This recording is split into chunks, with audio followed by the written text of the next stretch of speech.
अस्सलाम वालेकुम students.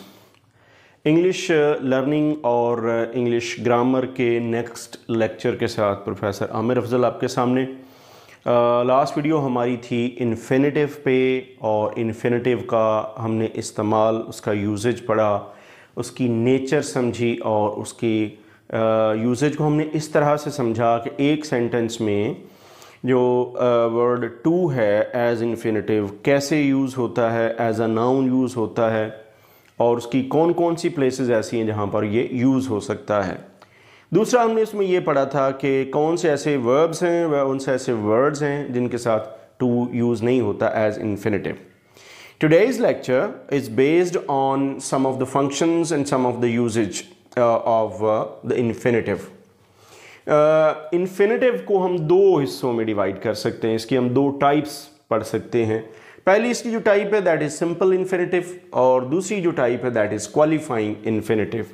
Simple infinitive में ये एक एक्ट करेगा as a part of grammar, grammar की किसी एक पार्ट के तौर पे काम करेगा। आपको याद होगा लास्ट वीडियो में मैंने ये बताया था कि जो टू है ये एज नाउन यूज़ होता है। तो मैंने नाउन का भी बताया था कि सेंटेंस के अंदर जो नाउन होता है वो या तो यूज़ होता है एज ऑब्जेक्ट या यूज़ होता है सब्जेक्ट।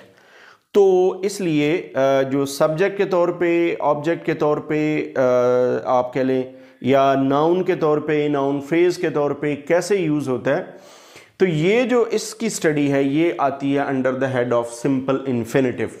इसकी कुछ एग्जांपल्स देख लेते हैं। जैसे सबसे पहली एग्जांपल है as the subject of a verb. बाज़ औक़ात एक सब्जेक्ट के तौर पे यूज़ होगा। लास्ट टाइम एक सेंटेंस याद है, टू एर्र इज़ ह्यूमन, मैंने लिखा था। To find fault is easy. तो यहाँ पर जो टू है ये as subject of a verb use हुआ है, एज नाउन यूज़ हुआ है और एक सेंटेंस में सब्जेक्ट के तौर पर यूज़ हुआ है सिंपल इन्फिनेटिव में। दूसरी जो इसकी कैटेगरी है as the object of the transitive verb. Transitive verb समझ लीजिएगा, याद होगा कि ट्रांजिटिव वर्ब में मैंने बताया था कि एक ऐसा वर्ब एक सेंटेंस के अंदर सब्जेक्ट, वर्ब और ऑब्जेक्ट होता है। सब्जेक्ट का एक्शन अगर पास ओवर होता हुआ, पास ऑन होता हुआ ऑब्जेक्ट पे आपको नजर आता है, ट्रांसफॉर्म होता हुआ, ट्रांजिशन यानी पास ऑन होता हुआ नजर आए, तो उस वर्ब को हम ट्रांजिटिव वर्ब कहते हैं। तो अगर एक ट्रांजिटिव वर्ब का जो ऑब्जेक्ट के तौर पे भी लगता है वो किस तरह, he likes to play card.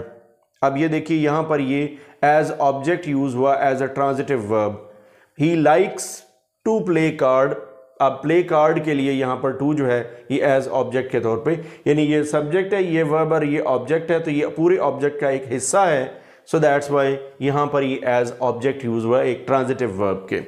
दूसरी कैटेगरी। तीसरी कैटेगरी में as the complement of a verb. Complement में कैसे, एक वर्ब को आगे आप यूं कह लें कि एक एक्सप्लेन करता हुआ, हिज कस्टम इज, अब ये वर्ब है ऑलरेडी पहले से वर्ब लगा हुआ, टू राइड डेली। एक वर्ब में कुछ ऐड करता हुआ, वर्ब को कॉम्प्लीमेंट करता हुआ, यहां पर टू आपको नजर आएगा, his custom is to ride daily.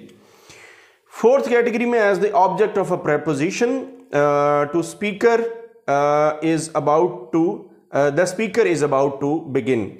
यहां पर दी आना चाहिए the speaker is about to begin. अब अगर ये सेंटेंस देख लें आप तो इसमें आपको यहां पर एक the object of a preposition नजर आएगा।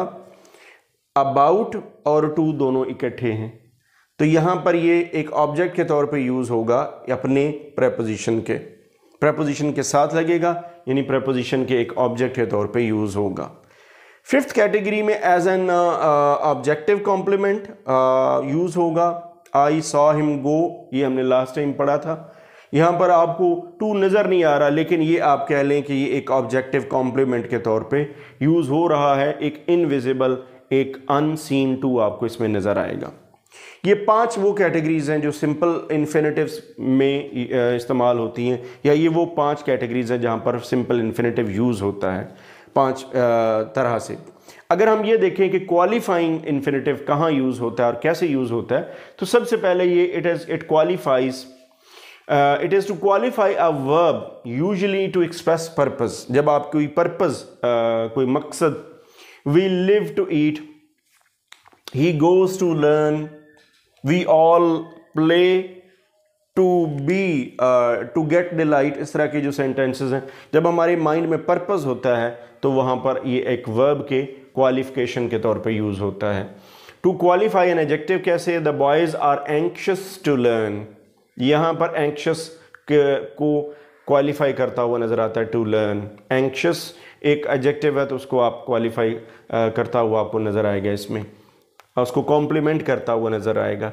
टू क्वालिफाई अ नाउन किस तरह से, this is not the time to play, ये एक नाउन फ्रेज़ आपकी बनती है, तो this is not the time to play, he is a man to be admired, तो यहाँ पर एज अ नाउन यूज़ हो रहा है, एज अ नाउन फ्रेज या एज नाउन क्वालिफाई करता हुआ नज़र आएगा। फोर्थ कैटेगरी में to qualify a sentence, to tell the truth, अब ये पूरे का पूरा एक सेंटेंस इसको क्वालिफाई करता है। To tell the truth I quite forgot my promise, ये एक पूरा सेंटेंस है और ये उसको क्वालिफाई करता हुआ, उसको कॉम्प्लीमेंट करता हुआ नजर आएगा। To tell the truth I quite forgot my promise. अब दो तरह के इन्फिनेटिव्स मैंने आपको बताए, एक सिंपल इन्फिनेटिव और एक क्वालिफाइंग इन्फिनेटिव। इसकी दो शक्लें और भी हैं, यानी अगर आप ये देखें ये दो तरह से यूज़ होता है, मोस्टली एक्टिव में भी यूज़ होता है, एक्टिव फॉर्म में, और पैसिव फॉर्म में भी। एक्टिव फॉर्म में ये किस तरह से यूज़ होता है, to love, to have loved perfect form, to be loving continuous form, and to have been loving ये यूज़ होता है as perfect continuous form. Passive में टू बी लव्ड और टू हैव बीन लव्ड, ये दो इसकी शक्लें हैं, पैसिव में भी ये यूज़ होता है। तो आज की इस वीडियो में हमने ये देखा कि जो इन्फिनेटिव है वो उसका इस्तेमाल और उसकी जो टाइप्स हैं, ये जो कैटेगरीज हैं मेजर, वो कितनी हैं। हमने पढ़ा कि दो इसकी मेजर टाइप्स हैं in terms of its usages. First is simple infinitive, second is qualifying infinitives, और फिर हमने ये भी देखा कि एक्टिव और पैसिव फॉर्म में ये किस तरह से यूज़ होता है। This was all about the infinitives, एक वेरी इंपॉर्टेंट आप कह लें पार्ट ऑफ ग्रामर, जो कि हमारी ग्रामर में हमारे सेंटेंस स्ट्रक्चर में यूज़ होता है। With next part of grammar, with next grammar lecture, I'll come back soon. Thanks for watching.